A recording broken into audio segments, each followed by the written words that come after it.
الحمدللہ وحدہ والصلاة والسلام علی من لا نبی بعدہ اما بعد فاعوذ باللہ من الشیطان الرجیم بسم اللہ الرحمن الرحیم فی قلوب مرض فزادہم اللہ مرضا صدق اللہ العظیم۔ عزیزان گرامی قدر، پروردہ غوث ولایت آستان چورا شریف کے فخر پیر سید بدر مسعود شاہ صاحب کا میں بار دیگر مشکور ہوں کہ آج پھر انہوں نے مجھے اس جگہ پہ کھڑے ہو کر آپ سے مخاطب ہونے کا شرف بخشا، اور مجھے خوشی ہے اس بات کی کہ سال گزشتہ فیصل آباد میں اسمہ احمد کی معنویت پر جو میں نے گفتگو گوشے گزار کرنے کی کوشش کی، وہ پیر صاحب کو اچھی لگی ہے، پسند آئی ہے۔ اسی وجہ سے آج پھر مجھے یہ توفیق حاصل ہوئی ہے، فللہ الحمد۔ مرزا قادیانی کی بیماریوں پہ گفتگو کیوں ضروری ہے، اس کا کچھ تو میرے پیش رو نے ذکر کیا۔ دعویٰ نبوت کا اور شخصیت جو ہے وہ ہر طرح کی جسمانی، روحانی، اخلاقی، معاشرتی بیماریوں میں لتھڑی ہوئی، جوڑ نہیں بنتا۔ نبی جو بھی آئے، اب تو آنا ہی نہیں، نبی جو بھی آئے، جب بھی آئے، نبی کی شخصیت اپنے وقت کی، اپنے دور کی انتہائی حسین و جمیل اور ہر طرح سے کامل و اکمل شخصیت ہوتی تھی۔ اب تو نبی نے آنا ہی نہیں، کسی طور نہیں آنا، بلکہ علامہ نبی بخش لوائی صاحب کے بقول نبی کا آنا تو اب اللہ کی قدرت میں شامل نہیں۔ ثانی اسدا ہون رب دی قدرت ہیٹھ نہ داخل، بہت بڑی بات ہے۔ ثانی اسدا ہون رب دی قدرت ہیٹھ نہ داخل، کیوں؟ جو وعدہ ختم نبوت والا رب تھی اس نو حاصل۔ اللہ تعالیٰ نے اس کے ساتھ ختم نبوت کا وعدہ فرما لیا ہے۔ نبی مکرم رؤوف الرحیم شفیع المذنبین خاتم النبیین صلی اللہ علیہ وسلم کے ساتھ اللہ نے جو وعدہ فرمایا ہے، اس وعدہ کی پاسداری کرتے ہوئے اب اللہ نے کسی نبی کو بنانا اپنی قدرت سے خارج کر دیا ہے۔ ثانی یستا ہون رب دی قدرت ہیٹھ نہ داخل، جو وعدہ ختم نبوت والا رب تھی اس نو حاصل۔ لیکن مولانا قاسم نوتوی صاحب کے بقول اگر ہم بالفرض خیال کر لیں تفہیم موضوع کے لیے، جیسا کہ انہوں نے فرمایا کہ اگر بالفرض بعض زمانہ نبی کوئی نبی آ جائے تو تفہیم موضوع کے لیے میں بات کر رہا ہوں، عقیدہ پہلے میں نے بیان کر دیا ہے کہ وہ رب کی قدرت میں شامل نہیں۔ اب تفہیم موضوع کے لیے میں عرض کی ہے کہ مولانا قاسم نوتوی صاحب کے بقول بالفرض نبی آنا ہو تو پھر وہ کون ہوگا؟ مولانا نواب الدین رمداسی رحمۃ اللہ علیہ ایک بہت بڑے بزرگ ہوئے ہیں، ان کا مرزا قادیانی کے ساتھ متعدد مناظرے ہوئے۔ ایک مناظرے میں آپ نے مرزا قادیانی پہ سوال داغا کہ اللہ کو اگر منظور ہوتا نبی بنانا ہے تو میرے جیسے کسی حسین و جمیل کو بناتا کہ تیرے جیسے بجو کو۔ یہ لفظ انہوں نے کہے اور مرزا قادیانی کی بولتی بند۔ انہوں نے کہا کہ نبی بننا نہیں، لیکن بالفرض اگر اللہ نے نبی بنانا ہوتا تو آپ نے اپنے آپ کو پیش کیا۔ وہ تو کہتے میرے جیسے کسی حسین و جمیل کو بناتا کہ تیرے جیسے بجو کو نبی بنا دیتا وہ۔ تو اسی عنوان پہ میں عرض کرنا چاہ رہا ہوں کہ جس کو یہ نبی مانے بیٹھے ہیں اور جس نے نبی ہونے کا دعویٰ کیا ہے، اس کی شخصیت بے حیثیت کیا ہے، اس کا تعارف مختلف موضوعات پہ مختلف عنوانات سے کیا جاتا ہے، لیکن آج میں نے یہ سوچا کہ اس کو لاحق بیماریوں کا ذرا تجزیہ کیا جائے۔ اور اس نے یہ بھی کہا، اس پہ کافی گفتگو ہے میرے پاس، لیکن میں وقت کو انشاءاللہ رکھوں گا پیش نظر کہ قرآن و سنت میں بیماریاں کیا ہیں، ان کی حیثیت کیا ہے، اس کو میں کلوز کرتا ہوں۔ اس نے لکھا ہے کہ اللہ تعالیٰ نے میری صحت کا ٹھیکہ لے رکھا ہے۔ یہ اس کے الہامات کا مجموعہ ہے، مرزا قادیانی کا، قادیانی نے جمع کیا ہوا، اس کو تذکرہ اس کا نام ہے۔ اس کے 803 صفحہ پہ یہ الہام اس کا موجود ہے کہ اللہ تعالیٰ نے میری صحت کا ٹھیکہ لے رکھا ہے۔ اس کو ذرا ذہن میں رکھیے گا۔ پھر وہ کہتا ہے کہ اللہ نے مجھے ایک الہام کیا، تنزلت رحمت علی الثلاثہ العین و علی الاخریین۔ کہتا ہے اللہ نے میرے 3 اعضاء پہ رحمت کا وعدہ کیا ہے، 3 اعضاء پہ رحمت کا وعدہ کیا ہے، ان میں سے ایک آنکھ ہے، 2 اور ہیں، وہ کیا ہے وہ نہیں پتا۔ یہ اس کا الہام ہے۔ اس کے بیٹے نے وضاحت کی ہے، کہتا ہے کہ یہ جو الہام تھا کہ 3 اعضاء پہ اللہ نے رحمت کا وعدہ کیا ہے، اس میں ایک تو انہوں نے حضرت صاحب نے خود وضاحت فرما دی کہ آنکھیں ہیں، دوسرے عین گھٹنے کو کہتے ہیں، اور پنجابی میں کہتے ہیں دیدے گھٹنے سلامت رہیں۔ یہ اس نے توجیہ نکالی ہے، اس نے کہا وہ بھی عین یہ بھی عین، تو جس کے دیدے گھٹنے سلامت رہیں وہ کامیاب ہے، وہ صحت مند بندہ ہے۔ تیسرا اس نے کہا، تیسرا لفظ جو ہے وہ بھی عین سے شروع ہوتا ہے، وہ عقل ہے۔ مرزا صاحب کی اس قول کے مطابق یہ ہے، مکتوبات احمد میں ہے نہیں، سیرت المہدی میں ہے، مرزا قادیانی کی اس کا بیٹا جو ہے بشیر الدین محمود، اس نے لکھی اپنے باپ کی سیرت، فلاں نے یوں بتایا، فلاں نے یوں بتایا، یہ میرے پاس یہ موجود ہے، یہ ہے سیرت المہدی، اس میں سے اکثر گفتگو ہے۔ تو وہ کہتا ہے کہ وہ جو الہام تھا 3 اعضاء پہ رحمت کا، اس میں ایک آنکھ ہے، ایک گھٹنے ہیں اور ایک عقل ہے۔ باتیں تو بہت ہیں، لیکن میں نے پھر یہ سوچا کہ چلو اس کے الہام کے مطابق ذرا دیکھتے ہیں۔ اب اس کی آنکھوں کو دیکھتے ہیں، مرزا قادیانی کی آنکھوں کو دیکھتے ہیں۔ مکتوبات احمد ہے، وہ پڑھی ہے کتاب میرے پاس۔ اپنا یار غار جو تھا اس کا مرزا قادیانی کا، بعد میں خلیفہ بنا ان کا، نور الدین، اس کے نام خط لکھ رہا ہے۔ خط میں لکھتا ہے، یہ عاجز اب تک آنکھوں کے اشوب سے بیمار رہا، اس لیے واقعہ وفات فرزند مرحوم اخویم سیٹھ صالح محمد پر عزا پرسی نہ کر سکا، نہ آپ کے خط کا جواب دے سکا۔ اب کچھ آرام ہے، مگر ابھی تک آنکھیں کمزور ہیں۔ یہ رحمت والی آنکھیں ہیں۔ ایک والا ہے، مکتوبات احمد ہے، جلد 2 میں صفحہ 358 ہے۔ مفتی رستم علی، منشی رستم علی کو، یہ بھی اس کا ایک مریض تھا، اس کی طرف سے بھاری چندہ اس کو موصول ہوا، تو اس کی رسید دیتے ہوئے کہہ رہا ہے، 2 خط لکھے اس کو ایک ہی دن میں، پہلے ایک خط ارسال کر لیا، بعد میں چندہ اور آ گیا، پھر کیا، ایک ہی دن کے 2 خط ہیں، دونوں کا حوالہ ہے۔ اس نازک وقت میں آپ کی طرف سے وہ مدد پہنچی کہ بجز دعا کے اور کچھ بیان نہیں کر سکتا۔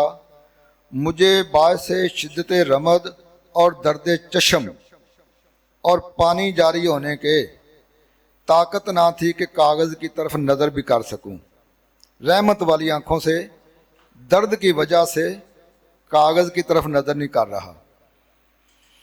پھر اس کو لکھتا ہے دوسرے خط میں، میری آنکھیں اس وقت شدید دکھتی ہیں، اللہ تعالیٰ رحم فرمائے، دردناک حالت میں آپ کو خط لکھ رہا ہوں۔ میں آپ کی طرف دیکھ رہا ہوں، چہرہ میرا آپ کی طرف ہے، نظر میری ڈاکٹر صاحب کی طرف ہو۔ پنجابی میں اس کو کیا کہتے ہیں؟ بھینگا پن، بھینگا ہوگا نا، کہ آپ دیکھ رہے ہیں کہ میں آپ کی طرف دیکھ رہا ہوں لیکن میں ڈاکٹر صاحب کی طرف دیکھ رہا ہوں۔ قاضی محمد یوسف لکھتا ہے، مقدمہ گرداسپور میں ایام عدالت کے انتظار میں بر لبے سڑک گرداسپور میں گھنٹوں تشریف فرما رہتے، بسا اوقات سامنے بیٹھے لوگ خیال کرتے کہ آپ ان کی طرف دیکھ رہے ہیں مگر آپ کسی اور کی طرف دیکھ رہے ہوتے۔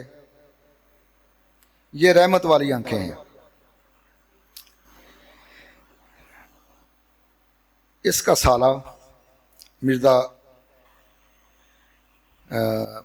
میر محمد اسماعیل وہ لکھتا ہے، حضرت صاحب کی آنکھوں میں مائی اوپیا تھا، بیماری کا نام ہے مائی اوپیا، اس وجہ سے پہلی رات کا چاند دیکھ نہیں سکتے تھے۔ یہ بھی والا سیرت المہدی کا ہے، روایت نمبر 673 ہے، صفحہ 119 ہے، حصہ سوم ہے۔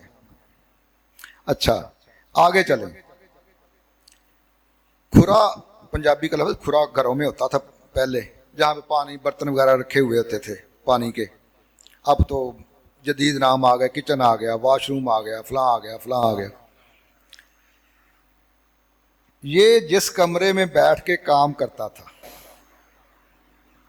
یہ لکھا ہے اس کے ایک سیرت نگار عبدالحکیم سیالکوٹی نے، سیرت مسیح موعود، اس میں لکھا ہے، کہتا ہے کہ جس کمرے میں حضرت صاحب کام کر رہے، بیٹھ کے لکھتے پڑھتے کام کرتے تھے، اسی کمرے میں کھرا تھا جہاں پہ گھڑے ہوتے تھے۔